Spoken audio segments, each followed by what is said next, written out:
Big TV భక్తి సమాచారం WhatsApp ఛానల్లో జాయిన్ అవ్వండి. అన్ని విశేషాలు ఎప్పటికప్పుడు తెలుసుకోండి. చూడండి, పెళ్లి అంటే మీరు తలపై మోసే ఒక వస్తువు కాదు. కానీ చాలామంది అదే చేస్తూ ఉంటారు అనుకోండి. అది ఒక ఏర్పాటంతే. అది సామాజికంగా మీకున్న అవసరాలను తీర్చుకోవడానికి చేసుకునే ఒక సదుపాయమే. ఒక మనిషికి ఎన్నో అవసరాలుంటాయి. శారీరక, మానసిక, భావోద్వేగ, ఆర్థిక, సామాజిక ఎన్నో అవసరాలుంటాయి. ఈ అవసరాలన్నిటినీ గౌరవప్రదంగా తీర్చుకోవడానికి మనం ఒక ఉపాయం కనుక్కున్నాం. అదే పెళ్లి. అప్పుడు ఒక పరిధిలో ఈ అవసరాలన్నీ తీరితే మనుషులు అన్ని చోట్ల చేరి సమాజ శాంతిని భగ్నం చెయ్యాలని చూడరు. ఇదొక విధానం. దానివల్ల ఒక పద్ధతిలో నిర్వహించుకోవడానికి సహాయపడుతుంది. ఇప్పుడు మీరు దీన్ని స్వర్గానికి ముడిపెడితే, because somebody told you marriages are made in heaven, only the unmarried ones think so.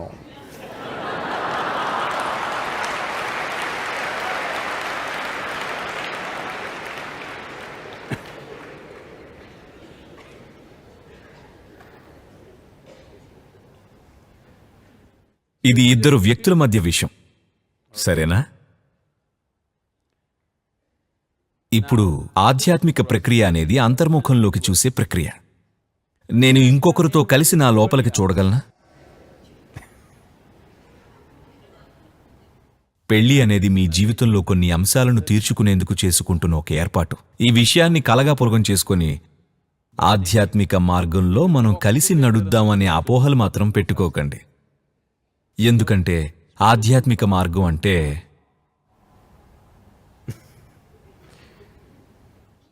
అది మీరు ప్రయాణించే మార్గం కాదు. మీరు వెల్లంగిరి కొండకు వెళ్ళడానికి కాదు. కలిసి చేతిలో చేతులు వేసుకొని నడవడానికి. మీరు వెల్లంగిరి కొండకు వెళ్లాలన్నా అలా నడవకండి.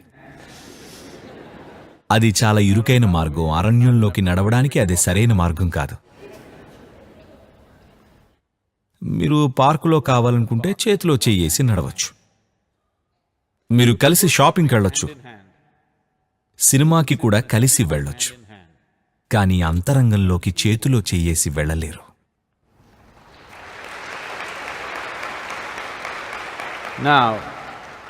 ఇప్పుడు ఇలా అన్నానంటే దాని అర్థం పెళ్ళైన వాళ్ళు, మీరు ఒక విషయాన్ని అర్థం చేసుకోండి. ఎవరికైనా పెళ్ళయిందంటే వాళ్ళు జీవితంలో కలిగే అవసరాలకు ఒక ఏర్పాటుని అధికారికంగా చేసుకున్నారని అర్థం. A formal arrangement for simple needs that a human being has. ఇందులో శారీరక, మానసిక, ఆర్థిక మరెన్నో రకాల అవసరాలు ఉంటాయి.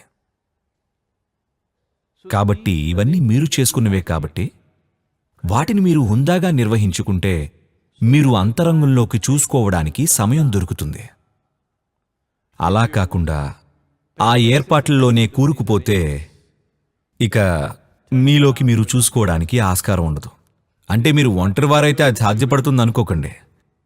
ఒంటరిగా ఉంటే ఎప్పుడూ వెతుకుతూనే ఉంటారు. మీ సమయం, జీవితం అన్నీ ఒకరి కోసం వెతకడంలోనే గడిచిపోతుంది. దానివల్ల కూడా ఏ ఉపయోగం లేదు. మీరు గనుక మీ కోరికలు, మీ ఆశలు, మీ అవసరాలు గనుక పెళ్లి చేసుకోవడం వల్ల తీరతాయని అనుకుంటే సరే, చేసుకోండి. కానీ దాన్ని స్వర్గంతో ముడిపెట్టకండి. స్వర్గంలో జరిగేది కాదది, నన్ను నమ్మండి. ఇక స్వర్గమే అన్ని తప్పులు చేస్తూ ఉంటే మనం కొన్ని విషయాల గురించి ఇంకా లోతుగా ఆలోచించవలసిందే. కాబట్టి అవును, మన భారతదేశంలో స్వర్గాన్ని మనం తప్పుబట్టాం. మన లెక్కలు మనకు ఉంటాయి కదా. ఆకాశం, నక్షత్రాలు, గ్రహాల గురించి మన లెక్కలు మనవి. పెళ్లికి మనం నక్షత్రాల పొంతను చూసేస్తాం. ఎందుకంటే ఒకదాంతో మరొకటి కొట్టుకోలేవు కాబట్టి. కానీ ఇద్దరు వ్యక్తుల్ని మ్యాచ్ చేయాలంటే మాత్రం ఎవ్వరూ చేయలేం కదా. వాళ్ళు తెలివైన వారుగా ఉండాలి. వాళ్ళిద్దరికీ వివేకం ఉంటే ఈ విషయాన్ని తెలుసుకుని సర్దుకుంటారు తప్ప ఎవ్వరూ వీళ్ళని మార్చలేరు.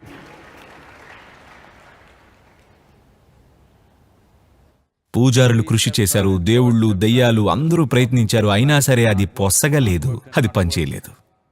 కానీ ఇద్దరు పరిణితి కలిగిన వ్యక్తులు నిర్వహించుకోగలరు. ఇద్దరూ అర్థం చేసుకుంటే ఈ ఏర్పాటులోని పరిమితులు, దాని అవకాశాలు బేరీజు వేసుకుని విచేతనతో ఉంటే చక్కగా నిర్వహించుకోగలరు. దాని స్వర్గానికి చేరిస్తే అది ఖచ్చితంగా కుప్పకూలిపోవడం మీరే చూస్తారు. కాబట్టి మీ పెళ్లికి ఆధ్యాత్మికతకి ఏ సంబంధం లేదు, ఎందుకంటే మీ ఆధ్యాత్మిక ప్రక్రియ అనేది లోపలి ప్రయాణం. కానీ దీంట్లో ఒక పార్శ్వం ఏంటంటే, ఒంటరిగా నడిస్తే మనుషులు తడబడచ్చు. నిజానికి ఇదే ప్రశ్నని గౌతమ బుద్ధుణ్ణి అడగడం జరిగింది. ఒంటరిగా నడవడం మేలా లేక కలిసి చేసే ప్రయాణం మేలా అని. దానికి గౌతముడు ఇలా అన్నాడట, ఒక మూర్ఖుడితో నడవడం కంటే ఒంటరిగా నడవడం మంచిది.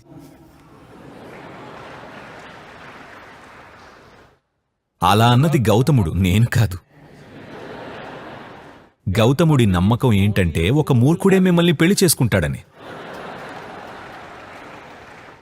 అది ఆయన అన్నారు, నేను కాదు. For more videos like this, subscribe Big TV channel.